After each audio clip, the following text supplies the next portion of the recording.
Good day. Our topic is all about Pythagorean Theorem. Taran! Oh, that's me. Okay, when do we use Pythagorean Theorem? Pythagorean Theorem is used to find the measurements of the right triangle sides. Kung hinahanap natin yung side or measurement of the side of the right triangle. What is a triangle? A triangle is a polygon with three edges. Pag sinabing edges, it is what? Okay, it is the side of the triangle. And three vertices. Pag sinabi namang vertices, it is, okay, very good. It is corner. It is one of the basic shapes in geometry. So triangle can be classified according to their sides and according to their angles. But first we will discuss triangle based on side. So we have three. The first one is we have the equilateral triangle. When we say equilateral triangle, it is a triangle with all sides equal. Lahat ng sides ay magkakapareho. So equi meaning equal and lateral meaning side. So equilateral is equal side. The second one, which is based on side, is the isosceles triangle. When we say isosceles triangle, it is a triangle with two equal sides. So, sa isosceles naman, dalawang side lang yung magkakapareho. Unlike sa equilateral, lahat ng side ay magkakapareho. The last one is we have the scalene triangle.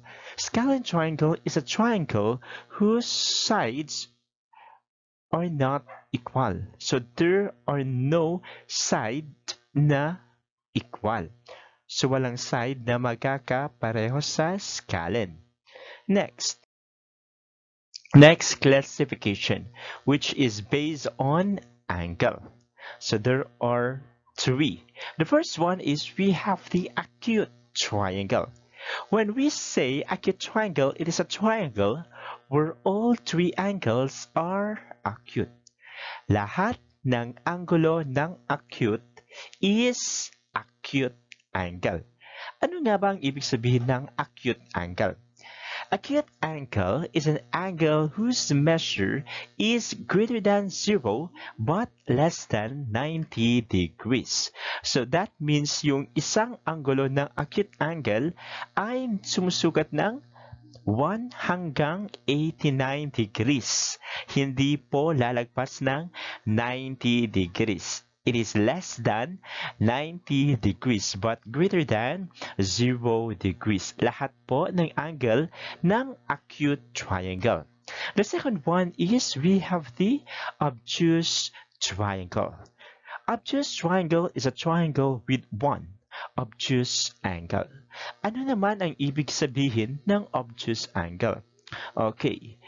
Obtuse angle is an angle whose measure is greater than 90 degrees but less than 180 degrees. Ibig sabihin, ang isang obtuse triangle ay dapat merong isang obtuse angle na sumusukat sa Okay, hindi bababa or rather hindi lalagpas or hindi tataas ng 180 degrees at hindi bababa ng 90 degrees. Okay, that is obtuse triangle. Dapat isa. Isa sa anggulo ng obtuse triangle is obtuse angle. The last one is we have the right angle. So right triangle rather is a triangle with one right angle. So dapat meron siyang isang right angle. Ano naman ang ibig sabihin ng right angle? Right angle is an angle whose measure is equal to 90 degrees. Yung right angle ay dapat sumusukat ng eksaktong 90 degrees. Of all the triangles na na-mention, we only need the right triangle to find or to define the Pythagorean theorem. So we have right triangle. So the squared symbol meaning siya ay right angle. Ibig sabihin, nagsusukat siya ng 90 degrees. So we have here, over 2000 or 2000 years ago, there was an amazing discovery about triangles. When a triangle has a right angle, the squares are made on each of the three sides. The biggest square has the exact same area as the other two squares put together.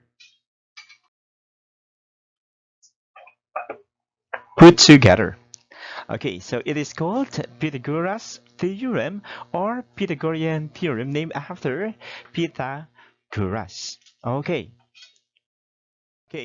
so we have here the separation or the section of the squares of a right angled triangle. So we have here the green one, which is our a squared. The purple or the violet one is our b squared. And we have the c squared or yung ating red square. Okay, ano ang tawag sa a squared and b squared?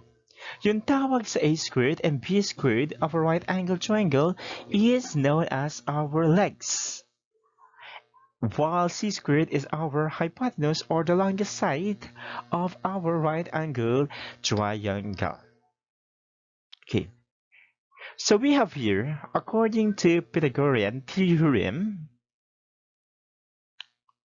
so ito daw, yung sinasabi ng Pythagorean Theorem, that the sum of the square of the two legs, which is the a squared and b squared, is equal to the square of our hypotenuse, which is c.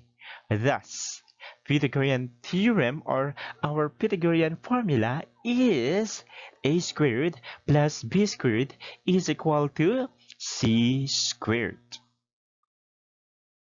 So we have here the general formula for the Pythagorean theorem, which is a squared plus b squared is equal to c squared.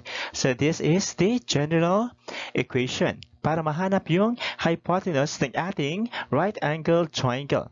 And out of this, we can derive other two formulas. Kung yung hinahanap naman is the two legs. So we have a squared is equal to c squared minus b squared, and b squared is equal to c squared minus a squared. So ito yung mga formula na gagamitin natin kung hinahanap is either legs or hypotenuse. Okay, for example, so we will test the Pythagorean formula, which is a squared plus b squared is equal to c squared. So we have here an illustration of a three-legged forming a right-angled triangle. So we have legs, which is composed of the yellow, and we have the blue blacks, while our hypotenuse is the red one. So what is the measurement of the legs? So in yellow, we have 3 units. Sa blue naman, we have 4 units. And sa red, we have 5 units. So we will test using our formula. So we have here A is equal to 3, B is equal to 4, and C is equal to 5. Using the equation a squared plus b squared is equal to c squared. So ano ang gagawin natin dito? So meron tayong given na a, b, and c. At meron tayong given na equation. Yung first step is to simply substitute all the givens into the formula. We have 3 squared plus 4 squared is equal to 5 squared. Yung next na gagawin natin is to simplify. 3 squared is equal to 9 and 4 squared is equal to 16, while 5 squared is equal to 25. 9 plus 16 is equal to 25, and 25 is equal to 25. So we have checked. So that means yung illustration natin na merong dimensions na 3, 4, and 5 is an example of a right-angled triangle. So another example of a squared plus b squared is equal to c squared. So we have here a right angle triangle with the following measurement. We have 9, 12, and the unknown, which is the hypotenuse. Given A is equal to 9, B is equal to 12, so we will find the value of C using the equation. The first step is to simply substitute all the givens into the general equation. So we have 9 squared plus 12 squared is equal to C squared. Then simplify. 9 squared is 81, 12 squared is 144, and we have C squared, which is the unknown. Then add. 81 plus 144 is 225, which is equal to C squared. Pero yung hinahanap natin dito is only the value of C. Only C. Since naka-squared siya, so yung gagawin natin dito is to square root both sides of the equation. Therefore, square root of 225 is equal to C. Ayun na, C na lang. Wala nang squared. What is square root of 225? Square root of 225 is equal to 15. Thus, the unknown C is equal to 15. So, hahanapin naman natin yung unknown lengths using this equation. A squared is equal to C squared minus B squared. We have an illustration. Unknown leg, we have 12 outer leg, and we have the hypotenuse or the longest side of our right angle triangle, which has 13 units. The givens, A is unknown, B is equal to 12, C is equal to 13. Using the equation, which is A squared is equal to C squared minus B squared, simply substitute all the givens on that. We have A squared is equal to C, which is 13 squared, minus B, which is 12 squared. Simplify. 13 squared is 169. 12 squared is 144. Then subtract. 169 minus 144 is 25. Pero yung hinahanap natin is only the value of A. Since naka-squared yung A, yung gagawin natin is to square root both sides of the equation. Thus, A is equal to square root of 25. And square root of 25 is equal to 5. Thus, the value of A is equal to 5. So we will try the last equation. B squared is equal to C squared minus A squared with the following givens. 7 as our A, unknown as our B, and C or the hypotenuse as 25. The first thing to do here is to simply substitute all the givens on the formula.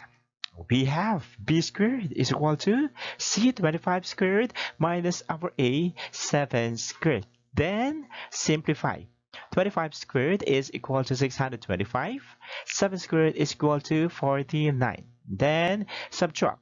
625 minus 49 is 576. Pero again, yung hinahanap natin dito is only the value of B. Pero si B, squared siya. Ano yung gagawin natin? Okay, tama. Is square root both sides of the equation. Thus, B is equal to square root of 576. And what is square root of 576?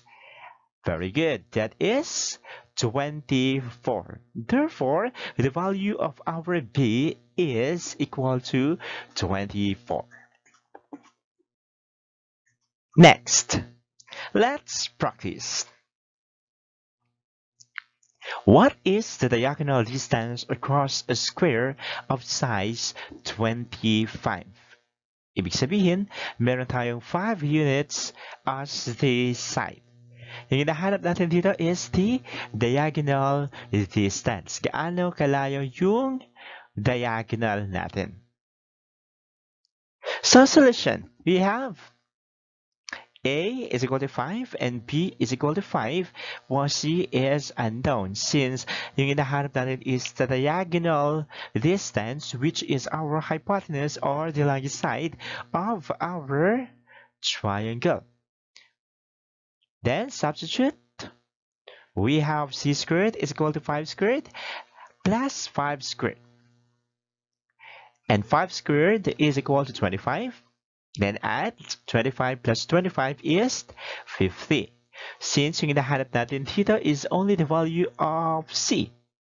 Since naka-square siya, yung gagawin natin is the square root, both sides. C is equal to square root of 50, or that is equivalent to C is approximately equal to 7.071. Therefore, the distance of our diagonal of the square is almost equivalent to 7.071. Next. Does this triangle have a right angle? 10, 24, 26 as their measurements. Again, the longest side of the hypotenuse has the highest number. Therefore, yung C natin dito is 26. And our A is 10 and B is 24. We have this Pythagorean formula. Then substitute. We have 26 squared is equal to 10 squared plus 24 squared. Square natin lahat. 26 squared is 676. 10 squared is 100. 24 squared is 576. Then add the right side of our equation. 100 plus 576 is 676. Is 676 equal to 676? Okay, yes. Therefore, it is a right triangle. Your illustration is an example of a right-angled triangle. Next, does an 8, 15, 16 triangle have a right triangle? So dito, walang illustration, so hindi natin malalaman kung right-angled triangle yung given measurement. But with the help of Pythagorean formula, malalaman natin kung ito ay right-angled triangle. So, sino dito or anong measurement dito ang magiging C as our side? Okay, again, always remember na yung pinakamataas na number will be our hypotenuse. Thus, A is equal to 8, our P is equal to 15, and C is equal to 16. Then substitute. Then square it. Then add. Okay. Since we have here 289 as the sum of the square of the legs, and we have 256 as the square of the hypotenuse. The question here is 289 and 256 equal? No, they are not equal. Therefore what? It is not a right-angled triangle. Yung 8, 15, 16 triangle is not a right triangle. Next. So additional, we have Pythagorean triples. So this is the perfect numbers of A, B, and C. So this is known as the Pythagorean triples. Kasi nga, yung result is whole number. That's me again.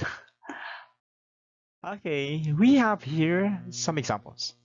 If our A is equal to 3, B is 4, therefore our C is equal to 5, and so on and so forth.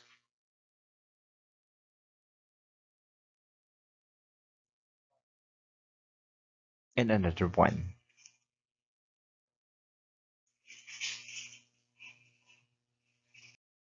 would be all for the Pythagorean triples, and we have the Pythagorean theorem.